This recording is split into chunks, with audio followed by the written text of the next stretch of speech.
Hello, मेरी तरफ से आज इस दिन पे सारी मामा को और ख़ास तौर पे मैं अपनी मामा को हैप्पी मदर्स डे विश करती हूँ। मैं दुआ करती हूँ कि आप सब मामा और मेरी मामा हमेशा हमारे साथ रहें और यूं ही हमारे लिए दुआएं करते रहें और बरकतें जाएं। और अपनी मामा के लिए मैं एक मैसेज देना चाहती हूँ कि आई लव यू। आपने हमारे बहुत ख्याल रखा है और खुदावंद आपको ब्लेस करे, आपके साथ हो और लंबी ज़िंदगी दे ताकि हम हर साल ऐसे ही मदर्स डे मनाएं।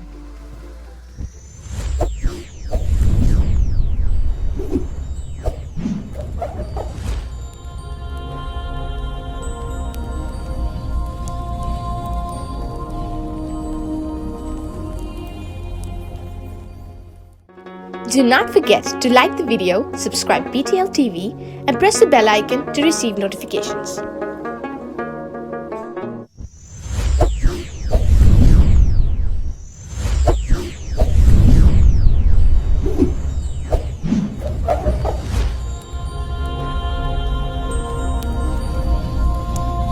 Jesus is the light of the world.